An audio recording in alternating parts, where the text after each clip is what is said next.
Namaste.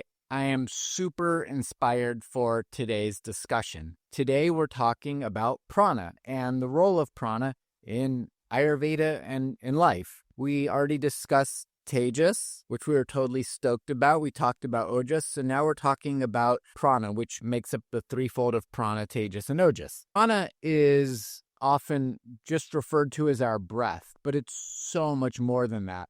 Everyone's probably heard of pranayama, but it's way beyond that. Prana is our life force. It's the vital energy, and it's central to Ayurveda yoga. It's central to life, really. In Chinese medicine, they call it qi or qi, and it's the subtle energy. It's the subtle life force of the universe. It's what animates everything. As far as we're concerned, it animates our body, it animates our mind, it animates our consciousness. Without prana, there's no more life. If our prana leaves the body, we're finished. We've expired. Prana governs all physiological, all mental functions. It links the body, it links our consciousness, it links the mind with the cosmos. Therefore, it plays this foundational role in not just our health and vitality, but our spiritual growth, our spiritual understanding of ourself and its relationship to the universe. It is our awareness. It links the awareness. It facilitates this connection, body, mind, and spirit.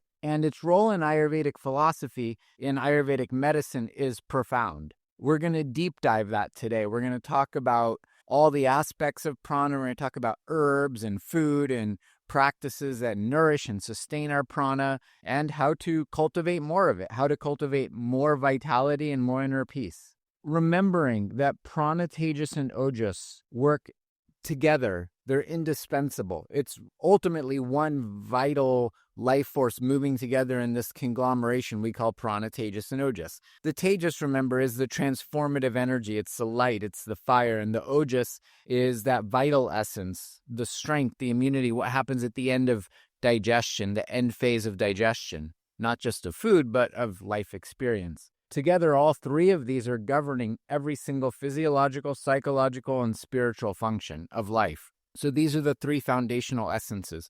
Again, just a quick reminder, ojas governs our stability, our immunity, our vigor and life force, the resilience, physical and emotional resilience, and our emotional intelligence, our emotional strength. And the tejas governs, it's the transformative energy. It governs transformation, metabolism, digestion of food, of experience, of whatever the sense organs are perceiving. And it's what allows us to have discernment, to have mindful discrimination. It allows us intelligence, both emotional intelligence, neurological intelligence, erotic intelligence.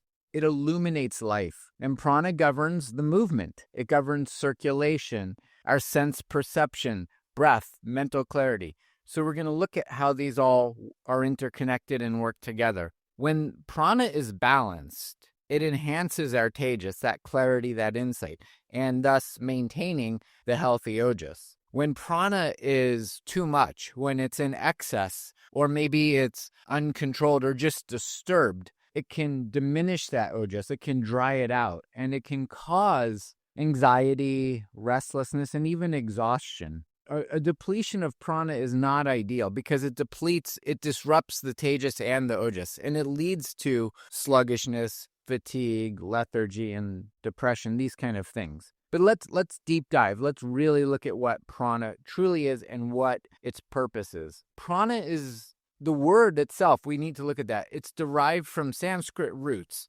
Pra, which is constant, and na, which is movement. It's constantly in movement. That's the whole universe. In the beginning, there was nothing, and then there was the word, and the word became light. This is the movement of prana. It's not merely breath, although that is the most tangible expression of it, but it's so much more subtle than that. It's so much more dynamic. It's that dynamic energy that caused the Big Bang to happen and moved out into empty space into creating all things. And that's in this life force, it sustains not just all beings on the planet, it sustains all things in the universe. It is, again, this universal life force, and it's in the human body, and it moves through the human body, through these subtle nerve channels we call nadis. They're like rivers. They're rivers, they're currents of energy, and they're concentrated there's a lot of prana concentrated in the subtle channels of the body, the chakras. The nature and characteristics of prana are that it's subtle and dynamic and moving, and it's the universal life force. That subtle energy, it manifests on an entirely physiological level through the breath and the physiological functions. And it bridges the physical, mental, and spiritual dimensions of life. The dynamic and moving part of it is what circulates energy. It circulates energy through the nadis, through the channels, through the chakras. And that's what, on a biological level, is what's energizing our cells. It's what gives the Shakti, the divine energy to a cell, to the tissues, the 7 tissues, the dhatus, or the organs. In the Ayurveda and yoga philosophy, prana is considered the most tangible expression of the cosmic consciousness, that Purusha, because it permeates everything. Without prana, there's no universe. It literally influences every aspect of existence. And so in our body, which is what's most important to us, without it, we're not going to play here and dance here in this world. Prana circulates its subtle energy through these nadis. And Ayurveda tells us, and yoga tells us, that there's 72,000 channels, 72,000 rivers of love, of consciousness. But most people who've studied some yoga understand that there's 3 main channels: Ida, Pingala, and Sushumna.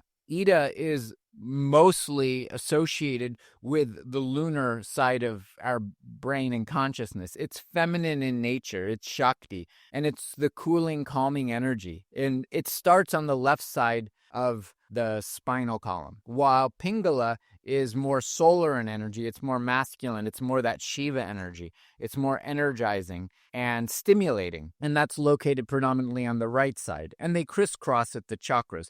Sushumna is that central channel that goes up and down from the base of the spine to the crown of the head. And when it's said that the Kundalini Shakti, that serpent energy, that divine creative energy of the whole universe awakens within us, it ascends through the 7 chakras to the crown, and I guess we get self-realization. I'll let you know if that happens. You're self-realized, great, you already know this happens. So the proper flow of energy, the proper flow of prana through the nadis is what allows us to have balanced states of emotion, clear perception, vibrant health, and a spiritual inclination, spiritual growth. I've seen people whose Kundalini, so-called Kundalini, woke up too quickly and fried the nervous channels. We have to build and strengthen those nerve channels to be able to hold the whole universe in it. I mean, that creative power that made the Big Bang, that's possible to have in our body. It's in our body. We're just unaware of it, and we don't know how to access it properly. Prana in Ayurveda and yoga really has a vital function in life, in every aspect of life. It sustains life. It governs life. It ensures that all physiological and mental functions happen in harmony. And governing these vital functions, the prana is governing breath, circulation, digestion. It's actually, we'll talk about the doshas later. It's the driving force behind vata dosha, which is all the movement in the body. And it powers the mind. The prana, it powers the mind. It supports our ability to focus, our ability to have mental clarity, and to have emotional balance, because we have all those neurohormones and neurotransmitters. When the prana gets out of balance, our emotions go haywire, and it connects our body to consciousness. It facilitates our healing. When the body is not healthy, or when we've had a cut or an injury, it's that prana that flows to that tissue to regenerate the tissue, to support the immune system. So this is absolutely essential for life. It's absolutely essential to have balanced prana for optimum physical health, for optimum mental clarity, for optimum emotional stability. The physical benefits, the tangible physical benefits we get from having this prana balance is that we can breathe really well. We have enhanced respiratory function. I do a lot of pranayama, and this is really helpful for me because I love swimming in the ocean, and I love going down below the ocean surface. And I can hold my breath, and I can be down there for a long time, or not that long, but, more than just a few seconds, and explore the magic under the ocean. Likewise, when the breath is in retention, which has to be done over a long period of time. We have to learn breath retention over a long period of time. It's not something you learn overnight. When we can have that breath retention, the thoughts, the vrittis, yogas chitta vritti narodaha, the fluctuations of mind, the fluctuations of thoughts in time and space, in the past and the future, they stop. It's that gap in between breath. It's that gap in between thoughts that allow us to have peace, that allow us to have remembrance of self, that allow us bliss. So this balanced prana is essential for all of us. And it's what governs our digestion. It governs elimination and our immunity. And when it's governing, when we're looking at it from the emotional mental perspective, it's our mental emotional resilience. That's our emotional intelligence. When we master the breath, Krishnamacharya, the great yoga master, said, breathe and everything changes. When we master the breath, everything changes. Anxiety goes away, stress goes away, tension goes away, memory and concentration and cognition, they all improve. And that leads us to greater awareness of ourself, greater awareness of our dharma, our purpose here, and how to attain that, how to align with the purpose of creation. And then other things happen. Our intuition increases. We know who's going to call us before they call. We know where someone's coming to our house, even though they didn't text us telling us they were coming over. There's a connection. Synchronicities, these divine synchronicities start happening, and we're aware of them before they happen. But when the prana is out of balance, when it's depleted, it's not very nice. We're filled with fear, and we're filled with anxiety and nervousness, and we're under constant stress. I've had prana imbalances in my life. I know. I've had insomnia. There was a period in my life where I wasn't sleeping more than an hour in a night, almost for 3 weeks. I thought I was going crazy. I was hallucinating. I reacted to everything. It was terrible. These disturbed sleep patterns are a sign of imbalanced prana. For many, it shows up as digestive issues, gas, bloating, constipation, irregular elimination. But I think the biggest one on a physiological level is just chronic tiredness, lethargy, fatigue. There's no life force. There's no animation in the body. So that goes along with fear too. When people don't have energy, when people are sick, that creates more fear. Fear and that tiredness and that lack of energy, they feed off of each other and just keep increasing. And we can't also, like, early cognitive decline, there's so much talk, and I mean, it's not just talk, it's what's happening. There's so much age-related neurological decline. It doesn't have to be that way. We can keep our mental faculties until the day we take our last breath. But when the prana is not there, there's mental fog, there's poor memory, there's confusion. There's not enough oxygen getting to the brain. We can't breathe properly. We're holding our breath. We're doing shallow breathing. Even where we breathe is so essential. Most people breathe into the upper respiratory tract, into the upper lungs, the heart cavity. Actually, we should be breathing into the belly, into the navel. When we breathe into the upper part of the chest, the lungs, that's actually a traumatic breathing response. That happens when we come out of the womb. And I don't know, if we're born in a hospital, there's lights and there's noise and electromagnetic frequencies that are overwhelming. And if you're not crying when you come out, they smack you to make sure that you're gonna cry. I mean, that's a great way to create trauma from the day you come out and to disrupt the prana. Then we take a breath up into the lungs. It's traumatic breathing. It creates more stress hormones. It creates more anxiety in our body. It creates more inflammation. But when we breathe mindfully into the belly, calm, collected, rhythmic, the stress hormones go away. The anxiety goes away. We're in balance. It's beautiful. It's really important from an Ayurvedic model. It's really important to look at all the different types of prana. Ayurveda says there's 5 types of prana. And these 5 types of prana govern all biological functions in the body. The first, and I wouldn't say one is more important than the other. They each have an equal role. But there's 5 pranas and 5 locations of these pranas in our body. The first prana is pranavayu, and that's located in the head, in the brain, and in the heart, and in the heart and the chest region, the lungs, the heart, the throat area even. Ultimately, pranavayu circulates throughout the whole body, but it really originates in the head, in the brain, and it moves downward and inward in our body. And this prana, this vayu is life. It's air, it's wind, it's pranavayu. I don't know if you can hear the wind around me. I'm in the middle of a windstorm right now. I think maybe you can't hear it so well. It's a good microphone. A friend of mine gave me this epic microphone to record on, so it doesn't pick up too much external things, but there's so much wind around me right now. But the wind, the pranavayu, It moves downward and inward through our body. And this is what governs respiration. It governs our perception. And it governs the intake of life-sustaining energy. All of our sense perception, what's safe, what's dangerous, what inspires us. Through the sense perceptions, we can become internally inspired. It governs our respiration. It governs ingestion. It does governing the swallowing mechanism as well. But all of our mental faculties are governed by this pranavayu. And when it's balanced, again, it's clarity, it's memory, it's intelligence. I'm going to keep saying these things over and over again because we need to remember them. Smritim, remembrance. It's by repetition that we remember things. That's how I learned. My teachers kept repeating the same thing over and over again until it became second nature. So I share what I've learned in the same way because it's my way of learning and hopefully it works for you. When the prana is imbalanced, pranavayu is imbalanced. That's anxiety. It's insomnia. Remember when I had that insomnia, I had anxiety about going to sleep because I was afraid I wouldn't sleep, which perpetuated not going to sleep, which perpetuated the next one in the imbalances is mental confusion. Because my brain wasn't resting or rejuvenating, I was confused the next day. I was so tired, so exhausted,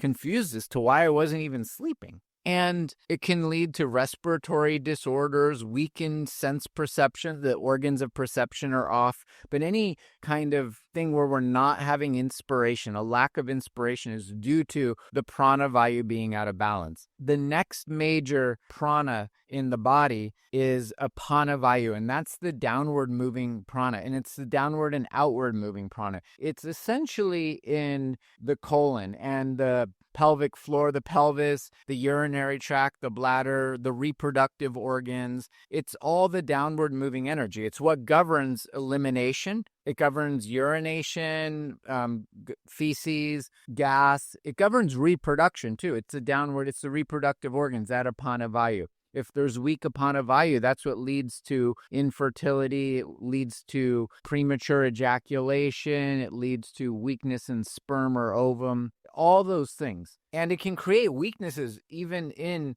urination. It can be weak urine flow. It can be, actually with elimination, it can be excess or deficiency. And same with menstruation as well. It governs menstruation. Apanavayu is what's responsible for childbirth.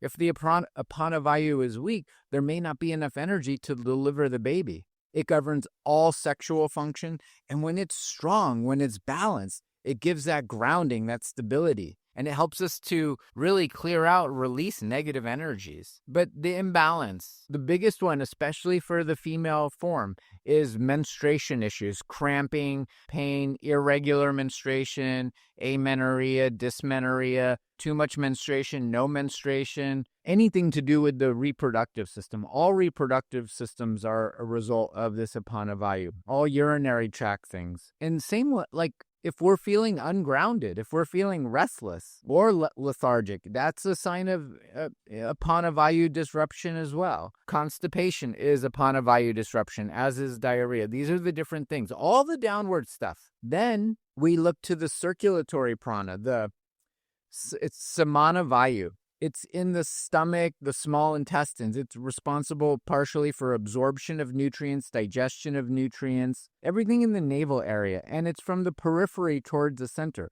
So it assimilates and balances, digests and absorbs physical nutrients as well as life experiences. And it's what is harmonizing the pranavayu from coming in and the apanavayu going out. It's the harmonic frequency between those two different types of prana. And very similar to apanavayu, the downward moving prana's imbalances, when samanavayu is not balanced, it leads to digestive disruption, malabsorption, gas, bloating, indigestion, weak metabolism, over-metabolism, burning the nutrients up before the body can absorb them. And it creates an indigestion that ultimately leads to fatigue, because whether the fire is too high or too low, we're not absorbing nutrients, then we're not getting fuel for the body. So that leads to fatigue. If there's constipation, that's exhausting. If there's diarrhea, that's exhausting. But we have to assimilate life. From food to sound, the 5 sense organs, we have to assimilate our life in a way that is loving and kind and gentle. We have to be loving and kind and gentle with ourselves. We have to have good prana to be loving and kind and gentle with ourselves. The next of the pranas is Udana Vayu, and that is upward moving prana, upward and outward. It's located in the upper respiratory tract, the upper chest, the throat, the diaphragm, lungs. It's this whole upper respiratory movement, up and out. And it's what governs our speech. It governs exhalation. And it governs singing. When you have strong Udana Vayu, then beautiful vocal expressions, beautiful power of speech, Vak Siddhi, the power of speech. And it gives us good expression through our thoughts, through our emotions, and the communication skills to express our thoughts and emotions through speech, in vocalization, in any way. When it also is governing upward moving functions when the prana is disrupted, like coughing and vomiting. So when we're vomiting, all 5 pranas are disrupted. They're all moving in the wrong direction. But Udana Vayu is responsible for that up and outward movement. And it's also responsible for our spiritual awakening and our consciousness elevation because it's upward moving energy. When there's an imbalance in that, it's creating our difficulties in speech, respiratory congestion, lack of enthusiasm in general, low energy, poor expression of self, and ultimately an impaired sense of self, an impaired sense of our spiritual purpose, who we are. And the 5th of the pranas is Vyana Vayu, and that circulates through the whole body. It's the heart region. It's a circulating energy throughout the entire body, and it expands outward from the heart, from the center. It moves through the circulatory pathways, and it governs all movement in the human body. It does govern the circulation of our blood, of our lymph. It also is governing the movement of the muscles, the joints. It's responsible for coordination and connection between all the bodily functions. It's what is ultimately responsible for distributing nutrients, oxygen, pranic energy throughout the body. And when it's not working, when it's imbalanced, poor circulation is there, hypertension can be there, arrhythmia, irregular heartbeat, muscle weakness, lack of coordination, poor judgment, joint pain, lack of movement in general, lack of coordination of movement. So these are the 5 pranas and their balance state and what they do in our body. It's really important to understand how prana works in our body. I know it's a little technical, it's a little heady, and you don't need to memorize this. There's no quiz, but it's good to know how the 5 main airs, the vital airs of life, are moving in our body and what they do. The purpose is to know thyself. If you know how these bodies work, you don't need to be running off to the doctor all the time. If you know how the Agni, the fire, the Tejas works, if we know how prana works, we know how ojas works, we can really do so much to help ourselves without the needs of doctors, including myself. The purpose of a doctor is to educate and to teach. Teach you in the understanding of your own human frame, physically, mentally, emotionally, and spiritually, so you can manage and govern your own life. So why does prana go out of balance? We live in this world. We have a lot of modern health challenges. And I would say most of the way we live our life creates pranic imbalances. On the most fundamental, key, basic level, it's due to poor diet. I mean, our food, the way we produce our food is kind of insane. It's not kind of insane. It's absolutely insane. With these chemicals, chemicals, hormones, steroids, antibiotics in the animals, and herbicides, pesticides, fungicides, insecticides, GMOs, all of this. This is all contributing to a poor diet. Processed foods, overly processed foods, bleached foods, sugar, stale foods, old foods, heavy foods, tamasic foods. All these things create horrible disruption to the pranic flow of our digestion, and even incompatible food. There's certain foods that go and don't go with each other. That's for a whole nother class. But incompatible food combining is leading to pranic disruption in the body. So number one fundamental thing, the fuel we put in the karma-mobile, the human body, if you put the wrong gas in your car, the car's engine stops working. It does not work anymore. Very expensive fix. I know, I put the wrong gas in a car once, and it was not a pleasant experience, mostly because of the amount of money I had to pay to have the car towed and fixed.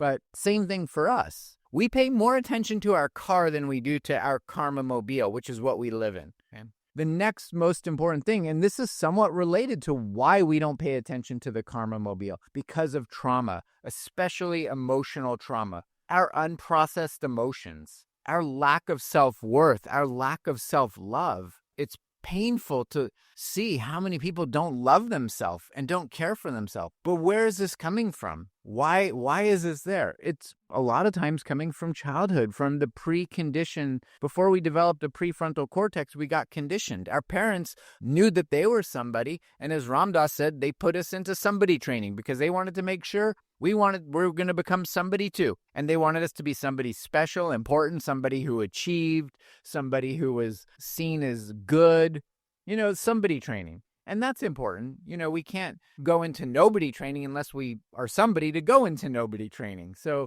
it's a little bit important, but we have these old, outdated models that no longer serve us. And when we hold on to them, it creates negative emotions. It creates massive amounts of stress, anxiety, and we hold on to trauma. I've never met someone who didn't have life experiences that were very challenging. I mean very challenging. I've never met someone who didn't have very challenging life experiences. Those life experiences don't cause the trauma. What happens inside of us, what we think about ourselves, what we believe about that situation is what causes our trauma and causes us to hold on to the trauma and create false beliefs about who we are and what our value is. So all these emotional traumas are major disruptors to prana. They create so many imbalances. Another major disruptor is a sedentary lifestyle, just not moving the body. A lack of physical activity creates stagnation. And actually, on the other hand, too much exertion. I had a friend, I don't know where they are now in the world. I had a friend who also had a lot of trauma, and her way of dealing with it was, some may say, really healthy, but it wasn't because of the reason. They were going to yoga classes 10, 12 hours a day, but not paying attention to their husband or their children, because they were escaping through the yoga. They weren't transcending through the yoga. So overexertion. They were going to Kundalini yoga and Iyengar yoga and Vinyasa yoga, all these adrenaline kind of pump you up yogas, which are good for somebody at some point in time. But in this case, they were actually detrimental. It was also creating disruption in prana. But the fundamental cause was the emotional trauma from childhood. But a sedentary lifestyle is the predominant way that we become stagnant. Excessive exertion can also do it, but mostly it's sedentary lifestyle. Another major contributor to prana imbalances is irregular daily routine. Ayurveda gives so much importance to that dinacharya, that daily practices. So irregular sleeping patterns, irregular eating patterns, irregular working patterns, working at night shifts. Now, some people, they sacrifice for us. Night shift workers in hospitals and emergency rooms and ER and all, there's some jobs that have to be done at night and they save lives, but they're sacrificing themselves because it's not in harmony with the biocircadian cycle of life. So irregular routines are greatly destabilizing our prana. Now, environmental factors play a role too. There's so many pollutants in the environment that are avoidable because they're man-made. They're man-made pollutants. They're chemicals. Now, on some level, everything that we've made in a laboratory came from the earth. It is all made of 5 elements. We've only been here 300,000 years. The earth has been here more than 4 billion years. We didn't come here and find laboratories and all these chemicals. We made them. That doesn't mean just because they're made of 5 elements that they're actually good for us. We're using them in a harmful way. So the environmental pollutants and toxins, we've intentionally increased the electromagnetic radiation on the planet through 5G and other things like this. Lack of fresh air, the air quality through fossil fuel burning and other things greatly compromise our pranic vitality. Places like Delhi and Mumbai, 2 of the most polluted places on the whole planet. I think they're actually the most polluted places. There's other places, Cairo, Egypt. There's so many. I don't know who's number 1. Doesn't matter. These places have such high rates of respiratory illnesses, lung cancer. So these environmental factors, these toxic environments, and I'm not just talking about toxic externally. When you go to the office, the carpets are off-gassing. If there's artificial lighting and what the paint's made out of, there's so many toxins even in the workplace. And not to mention toxic relationships, toxic thoughts. What we think about the world, what we think about ourselves. The news intentionally creates negative vibrational patterns to keep us in a less than divine vibrational state. So where's the other major environmental factor? Overstimulation from the electronic devices, stimulating ourselves through over computering, over scrolling, Instagram, TikTok, X, whatever device we're using, whatever instant gratification we want from that electronic device. This is all compromising our prana. What do? What happens when this happens? Stress and anxiety off the charts. Stress is a silent killer. Stress, chronic stress and overstimulation. They're two of the worst things we can do. Poor eating habits, sedentary lifestyle, all these things. So what do we do about it? Well, number one, turn off the digital devices. Go outside in nature, in a clean nature spot. Nature is the greatest healer. Go be with the 5 elements. Go by a river, by a waterfall, by the ocean. Where there's flowing water, there's negative ions. Prana is so high. Go climb a high mountain. The prana is so high. Go walk in the forest. The prana is so high. Go lay on the forest with your body on the earth without a blanket. Walk barefoot on the earth. Put your hands in the soil. Mother Earth, the greatest healer there is. Mother Nature. Spend time with her every single day. And then, what's the issue? Prana. Prana's disturbed. So what's the greatest thing to do? Breathe. Mindful breathing. There are pranayama techniques. There's very specific pranayama techniques that guide us in the most direct way to enhance and regulate our prana. We're not teaching that today, but just so you have an idea of what some of these are in case you don't know. If this is your first time hearing about this, alternate nostril breathing, nadi shodhana or anuloma viloma. Amazing. This clears our energy channels. Remember those 3 channels, Ida, Pingla, Sushumna, Nadi, balancing the divine masculine and the divine feminine within us, healing the toxic masculine and the toxic feminine. All that toxicity is a lack of love. This balances us. This self-regulates us. Doing Bhastrika, this is an energizing breathing practice that energizes the prana. It enhances and strengthens our prana flow. Kapalabhati, skull shining. Bhastrika means bellows breath. It's pumping the air in and out through the stomach rapidly. Kapalabhati, it's focusing on the exhalation, but it means skull shining, illuminate skull. It's focusing on this exhalation where we're purifying the respiratory system, simultaneously boosting our energy. Don't just go do these things. You have to learn from a teacher because everyone's prana is different. Krishnamacharya, the great master, he would give each person their pranayama individually. He didn't teach it in a class. He gave it based on their pranic strength, their digestive strength. Even he looked at their astrology chart. Each of his students had specific diet and herbs that they were to take. So doing breathing practices, just doing mindful breathing. The most simple thing, breathe in and out of your belly. Here's a thing that anyone can do. Breathe into the belly mindfully and slowly. Inhale for the count of 4 or 6. And then hold the breath in for the count of 4 or 6. And then exhale the same, 4 counts, 6 counts. And external retention, leave the breath out for the count of 4 or 6. And then repeat this and just watch the belly rise and watch the belly fall. Like the tide going in or out. Or the moon growing full into its brightness and then growing back into its darkened phase. Just watch it rise and fall. Just be curious. Just watch. The best place to do this in nature. Another major way that we can rejuvenate our prana is through yoga. Very, very simple. Yoga asanas enhance our prana. It improves our circulation. It improves our flexibility, both physically, mentally, and emotionally. And it basically just enhances the energy flow. I think the best yoga for regulating prana, the 72,000 nadis, is what's called Surya Namaskar, sun salutations. Doing 12 sun salutations or 6 sun salutations, 6 to 12 every day. Do these sun salutations. Inhale, move, exhale, move, follow the breath.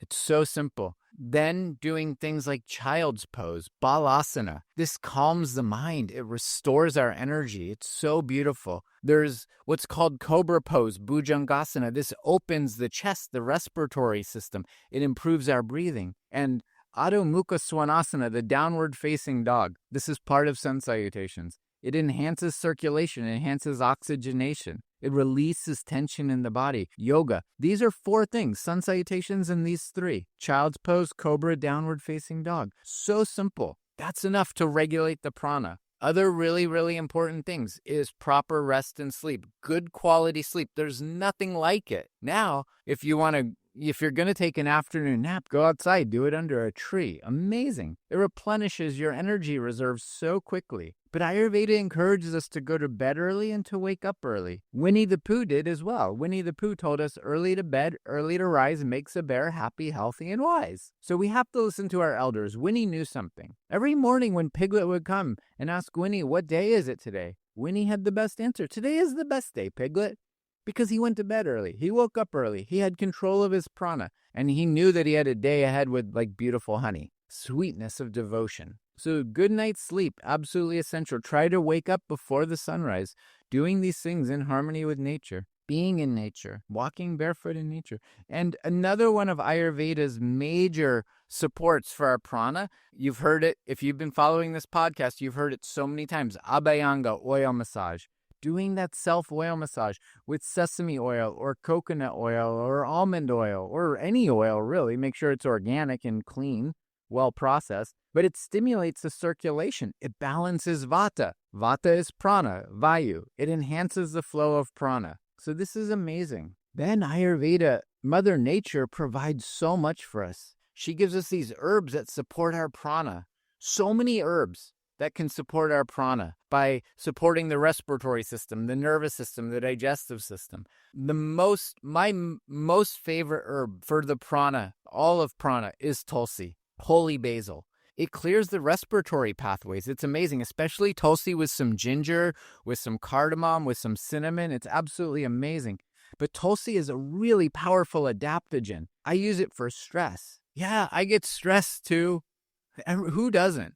But I have tools to regulate it so it's not chronic. It's momentary. It's temporary. But tulsi is so beneficial for reducing stress and boosting our immunity. It supports deep breathing. It supports mental clarity. Tulsi can be with anything, really. You can put it with any tea you have. Anything. You can eat the leaves. Grow tulsi. It's actually pretty easy to grow. You can grow a tulsi plant at your house and then, have a communion with it. Talk to her. She's said to be the divine mother Lakshmi. She's here to provide abundance for us. Also, if you've heard this podcast before, you know that one of my favorite herbs is ashwagandha, because that is our number one adaptogen, and it reduces stress and enhances vitality. Remember, its name is ashwagandha. Technically, that translates to the smell of the horse, but it really is referring to the vitality, the strength of the horse. It strengthens the nervous system. It restores energy to all the tissues. Amazing. Another herb that is just brilliant, literally it's brilliant, is Brahmi. Brahmi is brilliant. Brahmi is brain. It improves the prana vayu in the mind. It improves memory, focus, and mental clarity. It enhances that flow of prana in the brain, at the same time calming the mind. It's so beautiful. Another one of my favorite herbs is licorice. In Sanskrit, it's yashti madhu, the sweet stick, because this is so soothing to the respiratory tract, and it reduces inflammation. It helps us to open up our airwaves that enhance lung function. It allows more air to come in. How beautiful is that? Another beautiful herb is Shankha Pushpi. Shankha is the skull. In Pushpi, it's the luminous, shining skull. It's such a relaxing herb. It calms the body. It calms the mind. It reduces stress. Really, it's kind of balancing our mental energy. I use this a lot at night. It promotes a really nice, restful sleep. People use in the West valerian, chamomile. That's nice. I can't use valerian. Valerian does the opposite to me, and I've met a few people the same. It keeps me up. But if valerian works for you, that's great. But Shankha Pushpi is kind of like the same, but it's super calming to the mind, especially if the mind's been focused too much on computer work or the material responsibilities. Now, it's a spicy herb. It's called pipali, long pepper. And this is for the digestive prana. It improves digestion. It does improve respiratory health. A lot of the Ayurvedic lung formulas have this pipali in there. There's a liquid called Pipalaya shavam, and it's so good for the lungs, infections, constricted respiratory tract. It clears mucus out of the lungs. Basically, it supports and strengthens all respiratory functions. Such a beautiful little plant. And then we want to look at foods. Those are main. There's other herbs too, but these are the top Ayurvedic herbs. And then foods that enhance prana. So again, Ayurveda and yoga both really emphasize the use of sattvic foods. Those are fresh foods, light foods, nourishing foods, because they sustain and enhance the prana. It should be foods that are grown ideally locally. We're eating them in season. We're eating them in proper food combinations. So what is the most prana-rich foods we can eat? Fresh fruits, very simple. Fresh, juicy fruits. Apples, pears, bananas, cherries, berries, red grapes, citrus fruit. They're juicy and filled with life. All these prana-rich foods. And they're easy to digest. So they provide natural energy. I love red, blue, and purple fruits. Pomegranate, dadima, she who nurtures like grandma. That's what dadima is, she who nurtures like grandma, or elder grandmother. Pomegranate, it's so wonderful. Dragon fruit, red grapes, red cherries, red plums. Oh, these red, blues, and purple fruits, they're just filled with life force. Then fresh vegetables. I'm not necessarily talking about raw vegetables, but just fresh vegetables. Grown locally in season. Dark leafy greens, spinach, cucumbers, carrots, beets, zucchini, squashes, kale, collard, chard, all fresh vegetables. Ideally, grow some of your own. Grow sprouts, grow microgreens. They're so filled with nutrients. Actually, broccoli sprouts, I believe it's 4 or 6 times more nutrients in broccoli sprouts than broccoli itself. Amazing. There's so many nutrients that support digestion and enzyme flow. Whole grains, not processed grains, whole grains, rice and oats and quinoa and millet. And if you're having real, true, organic, ancient wheat, this einkorn wheat, that's filled with nutrition. Not this modern processed wheat. That's not food. These whole grains provide grounding, sustained energy to our body. Nuts and seeds, they're filled with healthy fats that energize the body. Macadamia nuts, pistachios, they build ojas, almonds, walnuts, pecans. One of my favorite nuts is chestnuts. I used to get those a lot when we'd visit Europe in the fall. Roasted chestnuts, boiled chestnuts. Even I got chestnut flour croissant once in the south of France. And then I put ghee all over it. It was amazing. Seeds. Seeds are one of the healthiest forms of protein, fats, and dietary fiber. Hemp seeds, pumpkin seeds, fresh sunflower seeds, flax seeds, chia seeds, sesame seeds, nuts and seeds. These are divine foods. Then organic, raw, local, unprocessed, hormone-free, antibiotic-free dairy is considered so building for prana, tejas, and ojas. Ghee, the best of all. Some fresh yogurt, fresh, out of the cow milk. Milk should be raw, not pasteurized or homogenized, but you want to boil it. You boil it with some fresh herbs. This is nourishing and grounding, especially for Vata dosha. Pitta kapha can do less. Kapha maybe not even needing, but Vata dosha, that natural dairy is so nourishing for the body. If you're vegan, okay, no problem. There's so many other things. You take the almonds, you make your almond milk. You can make almond yogurt. You can make cashew yogurt. These things are available. Coconut oil, beautiful. Coconut manna, beautiful. Again, herbal teas are fantastic. The Tulsi tea, ginger tea is amazing. Fennel tea is amazing. These are all supporting digestion. The digestive spices, cinnamon, ginger, cardamom, turmeric, black pepper, amazing. These all stimulate digestion and enhance our circulation. Food is the medicine. What did Hippocrates say? Let food be thy medicine. Let medicine be thy food. Let the medicine be thy food. In Ayurveda, in the Charaka Samhita, the first medical text, it said the physician begins the care of the patient with the administration of the proper diet per their unique constitution, per the proper season. And it says that if that patient is following the proper diet, they'll live 100 years disease-free, happy, healthy, and know the self. But if the wrong diet is followed, 100 of the best medicines, they're kind of useless. So we have to really understand the value of food. That's the first medicine. It comes from the love of Mother Earth. Then we want to look at the relationship between the prana and the different doshas. That's very important because prana, the doshas interact very closely with prana, and imbalances in the doshas directly affect the flow of prana and vice versa, of course. So this is why Ayurveda tailors our lifestyle and our dietary choices to our unique constitution, so each person can properly preserve their prana. So again, vata and prana, the connection, vata dosha, is composed of the air and ether element. It governs all the movement and all the communication in our body. So it is the prana itself. And we talked about this. The signs of imbalance are the irregular breathing, nervous energy, scattered thoughts.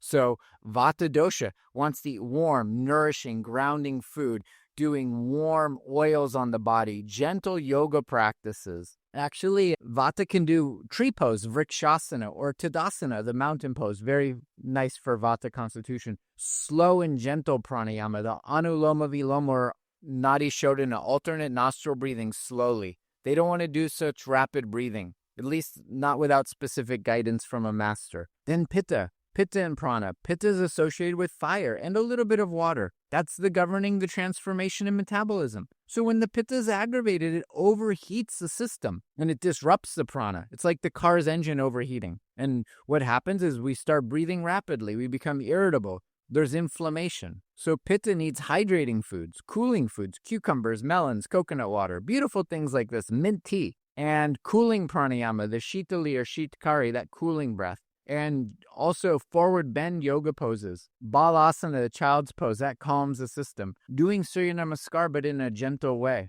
Then kapha and prana. Kapha is made up of earth and water. It governs the structure. It governs the lubrication. So when kapha is out of balance, it stagnates the prana. The prana can't move. It's like it's been dammed up. And that leads to lethargy. There's no movement. And so then the breath becomes shallow, we become filled with sluggishness, the muscles are heavy, even the resistance to move and do something about it is there. It's a tamasic state, it's a lethargic state. So kapha, most of all, needs those stimulating pranayamas, the bhastrika, the kapalabhati.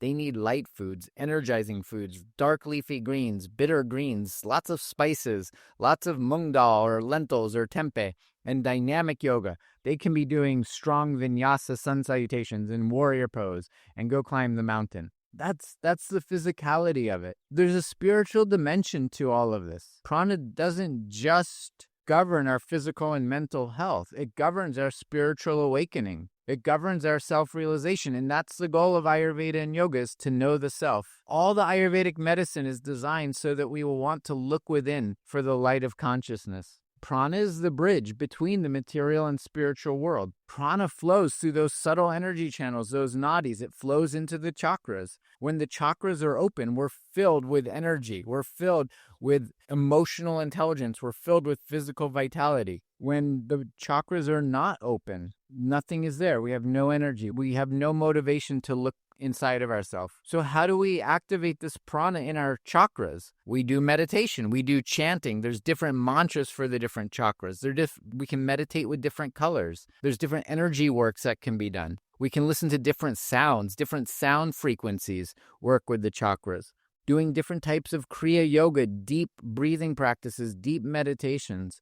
All these things can lead us to an awakened prana and a higher state of knowing the self. But ultimately, the flow of prana supports that sattvic quality, that pure state of awareness, that pure state of harmony, that heightened state of alignment with the universe. That's all the goal of Ayurveda and yoga, for that unity. When we have that unity, when we have that experience, we're at peace. So we need to really look at this, and what do we do in the modern world? Right? So this is all good and fine, but you have a 9-to-5 job, you have a 9-to-6 job, you have a family, you have bills to pay. What do we do? It requires conscious effort to maintain this prana. Again, we have constant exposure to stress, pollutants, processed food, technology. So what do we do? My number one recommendation is digital detox. The screen is off by 2 or 3 hours before you want to go to bed. The first thing in the morning, you wake up and you pay attention to you. You do your gratitude journal. You do your breath work, your yoga, your meditation, your chanting. Don't turn on the screen first thing in the morning. Don't watch the news. We know what's going on in the world. If we're focused on the news, we're focused on what's wrong with the world. Focus on what's right with the world. Make what's right with the world you. The love you have in your heart. You're what's right with the world. Make us, beings of love and light, what's right in the world. We don't need to know the details. The details, they're the same. There's good guys, there's bad guys. The bad guys have been doing the same bad guy stuff since thousands of years. We know they're bad guys. We don't need to know what the bad guys are doing. We just need to know what we're doing. Focus on us. Spend the morning, spend the evening, focus on us. Designate screen-free times and use those times instead of scrolling, reading a book, spending time in nature, spending time with your family. Call a friend, talk to a friend, go visit a friend, go dancing, do something, get off the screen. Once a week, make a commitment. Don't go on the screen at least till halfway through the day, if at all. If your life can go on without the screen.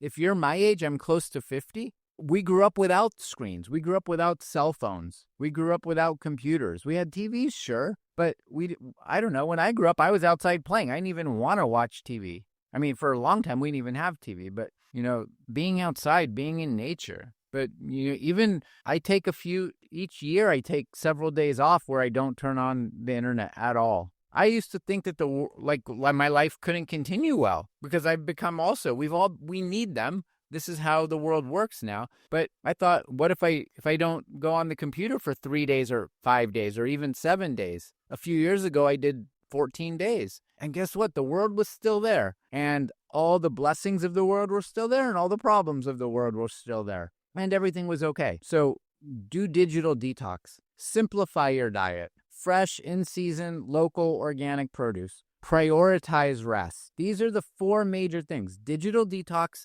simplify your diet, prioritize rest, and connect with nature. Those 4 things, anyone can do that every single day, no matter what your job is, no matter what your status in life is.